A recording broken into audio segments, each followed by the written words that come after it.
years of anxiety and fear, always on high alert, always worried about what other people are thinking, and the great sadness this dad must have felt for his son in his torments, the helplessness, and eventually the hopelessness.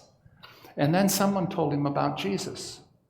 And so he brought him his son, but what he found were 9 disciples who weren't up to the task.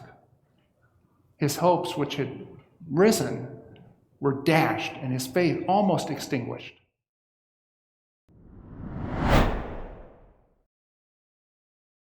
Our text ends, verse 29, with Jesus' explanation that this kind of unclean spirit can come out only by prayer. So this kind, the stubborn, tough, pernicious kind, comes out only by prayer. Jesus was speaking about an unclean spirit, but there are other things that can torment us that can only be effectively handled by prayer. There are marriage problems that won't be resolved unless we pray. There are financial predicaments, relationship impasses, job difficulties, health setbacks that can only be overcome by prayer. Now, there's something odd in verse 29, but that's starting with the end of the text. Let's start with the beginning. Let's go back, and we'll see the odd thing later. I'll come back to it. First, we need some context. Jesus had taken Peter, James, and John up a very high mountain where they had an experience which, as far as we know, no one else has ever shared. On that mountain, they stood in the presence of 2 of history's great heroes, Moses and Elijah. Though they had lived in the one case hundreds of years and in the other more than 1,000 years earlier. I don't know how that was possible, but this is happening. That was only the beginning. They saw Jesus transfigured before their eyes. They could hardly bear to look at him. It was like looking into the sun. He was awesome. They were confounded. They were afraid. And then they heard the voice of God address them directly, and they almost came undone. They never forgot what happened on that mountain. So many, many years later, at the end of his life, knowing that his death was near, Peter was still talking about it. That's 2 Peter chapter 1. It was his mountaintop experience. And yet this wonderful, unforgettable event on the mountain was followed by chaos and confusion in the valley. That often happens. The mountaintop is not an escape, but a preparation. It's not a place to live, it's a place to be readied for service. Peter wanted to build shelters and stay there, but Jesus would not oblige him. We occasionally, always by God's grace, ascend the mountain, but we inevitably, always by God's grace, return to the valley. That's where we live. That's where we do good.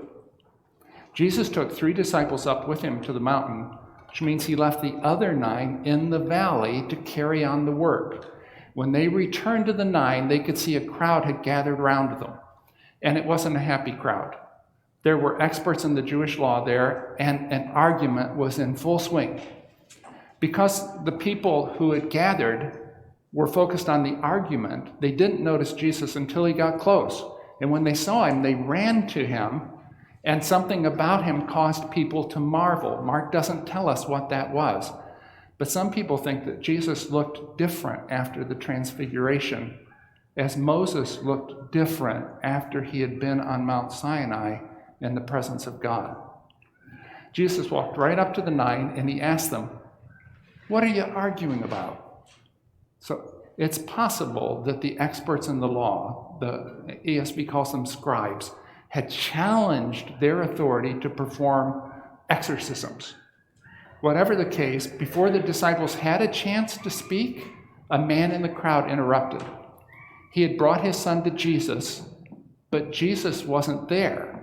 And so he asked the disciples to expel the unclean spirit that was ruining their lives. He says, "Your disciples don't have what it takes." That's a pretty good paraphrase of the Greek right there. They don't have what it takes. Imagine how the 9 felt as they heard this guy blurt this out in front of everybody else that had gathered around. The distraught dad was apparently not the only person talking, because Jesus didn't answer him, he answered them. For a long time when I read this passage, I thought, boy, Jesus is pretty sharp with this guy. I mean, he's in all this pain, and Jesus answers him the way he does. But the text says that Jesus answered them, and I think that means that other people were all talking at once. The disciples, the scribes, people in the crowd. There were accusations and recriminations. It was chaos. And amid all of that clamor, Jesus says, and here's a literal translation, "Oh, unbelieving," you can see him put his hands to his head, "Oh, unbelieving generation, how long will I be with you? How long will I bear with you?" Note the word unbelieving. It's important to the story. Jesus then says of the man's son, "Bring him to me." When the spirit saw Jesus, and I don't know how a spirit sees. Does it look through the boy's eyes, or does it see in some other way? When it saw Jesus, it convulsed the young man. He fell to the ground, rolled around, and foamed at the mouth. Jesus immediately turned to the dad and asked, "How long has this been happening to him?" The dad says, "From childhood." Now think of that for a moment.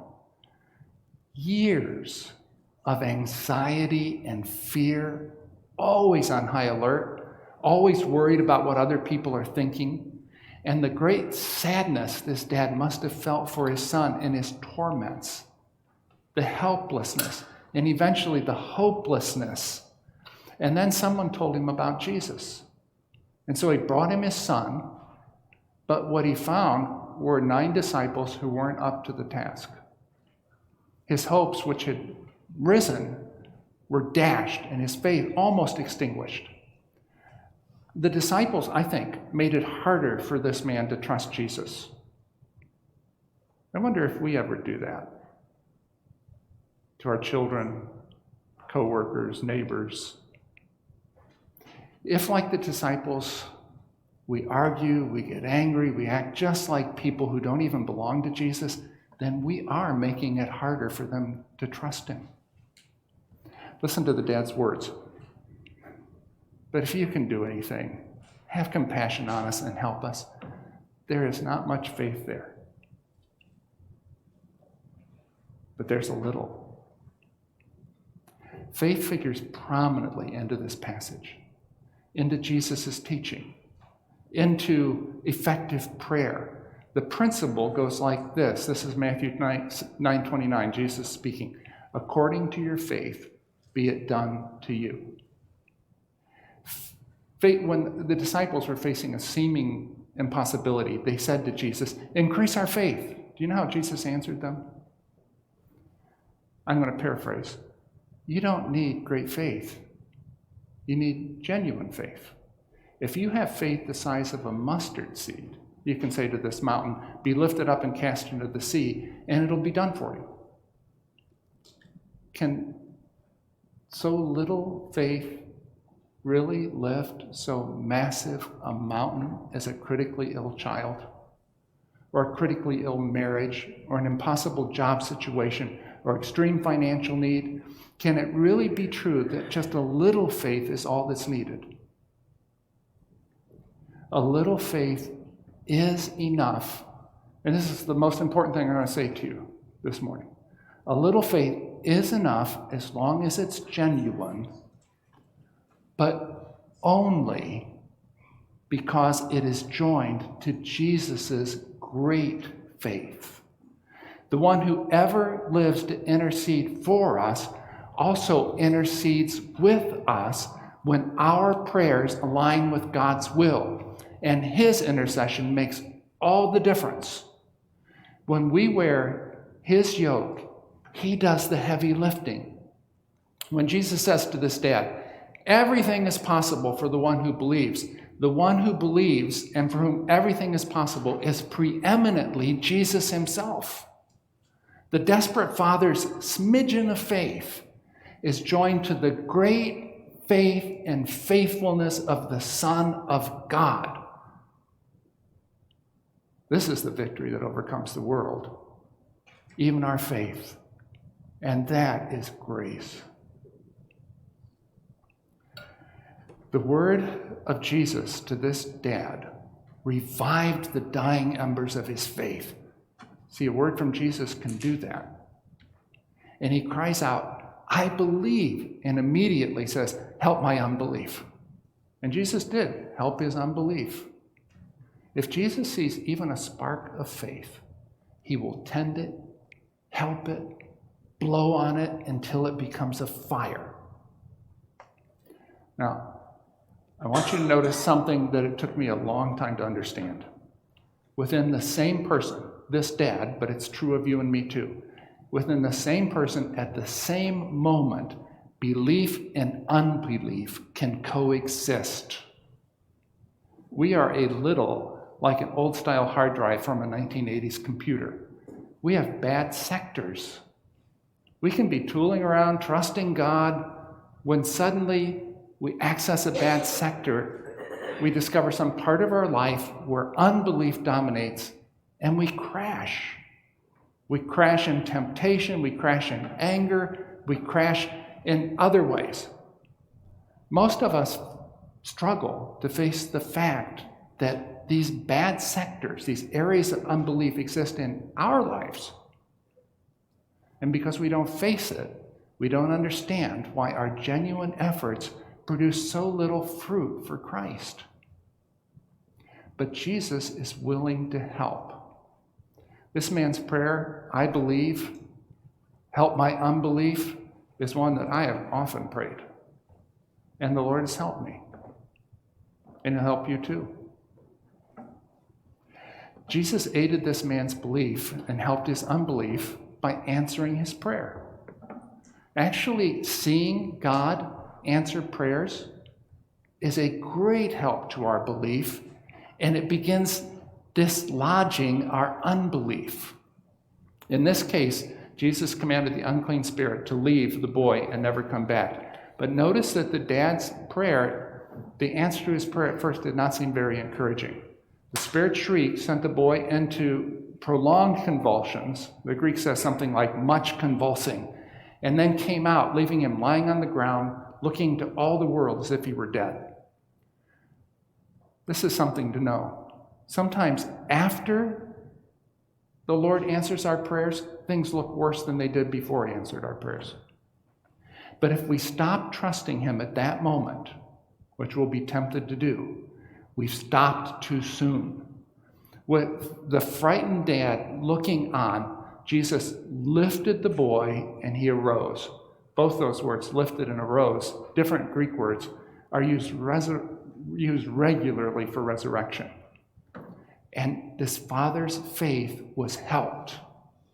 Jesus then went into the house and his disciples followed him. And as soon as they were alone, the 9 asked him, this is verse 28, why couldn't we drive it out? They had driven out demons before. Remember, Jesus said when he commissioned them and given them power over demons. So why had they failed this time? Pay attention to Jesus' answer in verse 29. And this is where we find something odd. This kind can come out only by prayer. Not by rituals, not by smarts, not by a powerful personality, only by prayer. So we need to be clear about that. There are some things, unclean spirits, but deeply rooted addictions, relationship conflicts, that are only driven out of our lives by prayer. And that's Jesus' own word. Now here's the odd thing. Jesus didn't pray. You remember the story? He saw a crowd running toward them and quickly cast out the unclean spirit before they arrived. He didn't pray at that moment. But he did pray day after day, sometimes night after night, year after year. Jesus' life was characterized by prayer. It was punctuated by times of prayer. Jesus isn't here talking about praying on the spot, but about praying before we get in a spot. This kind doesn't come out by praying in the moment, but by praying, as Paul would later put it, at all times with all prayer and supplication from a life that is increasing in faith. I've known people, and maybe you've known them too, who seem to think that if they tried really hard to believe something that they wanted and spoke very loudly when they prayed, their request would be answered. I haven't seen them succeed any more than the prophets of Baal did when they tried the same thing.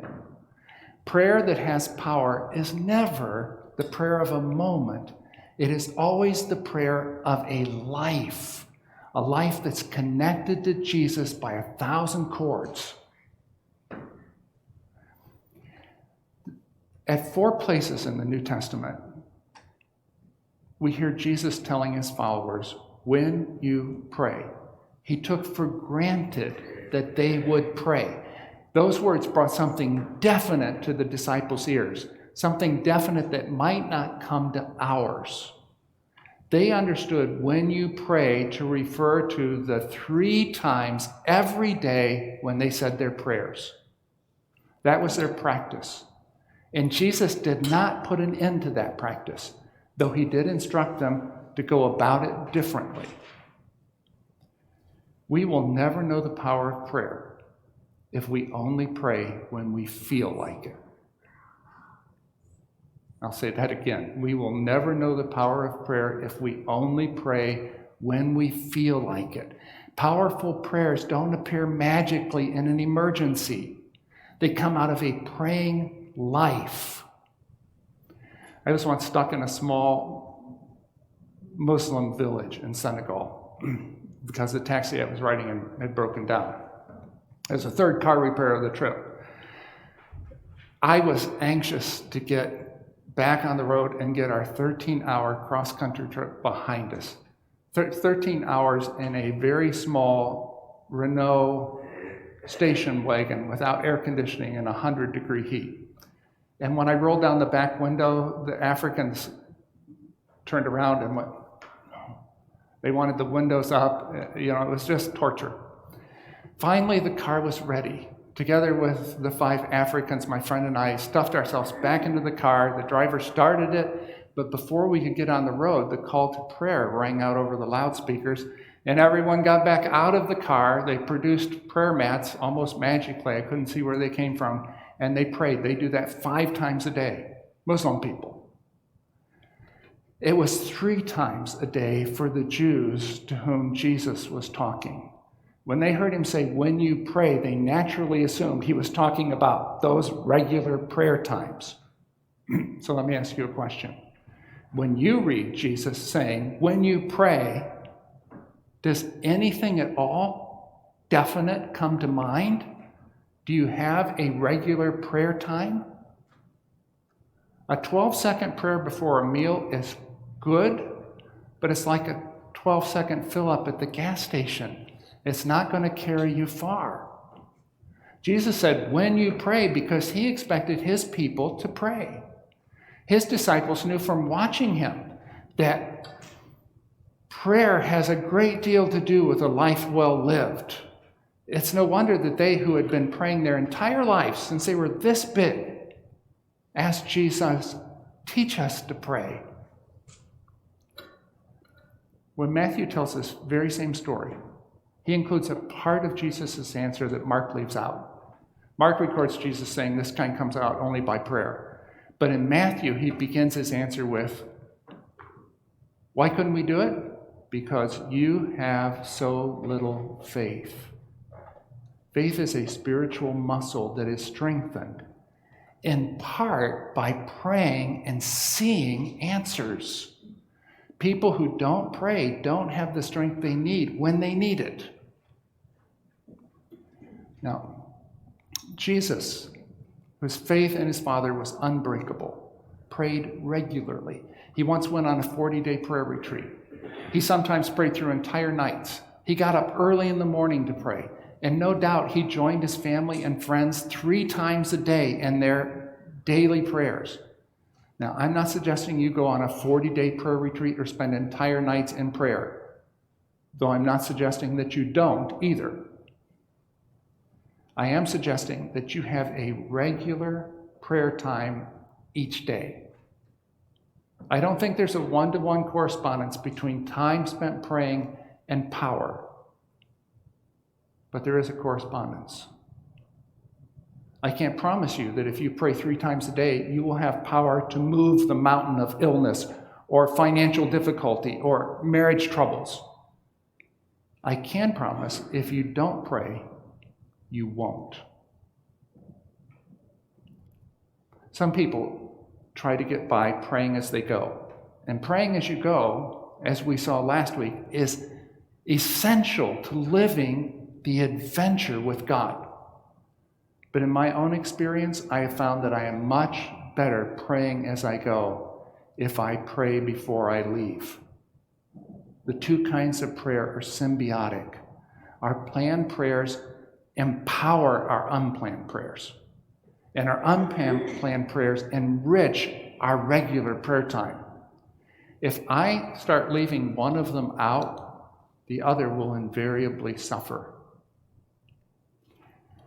There are stubborn, difficult things in life, in relationships, in church, that will only come out by prayer. If we don't pray, they won't change. So learn to pray. Remember, the disciples asked Jesus to teach them to pray, even though they've been praying their whole life. Maybe you've been praying your whole life. There's still things to learn. Learn to pray. Ask for help. Read a book on prayer. Make yourself a prayer schedule. Form a prayer group. But just do it. Pray.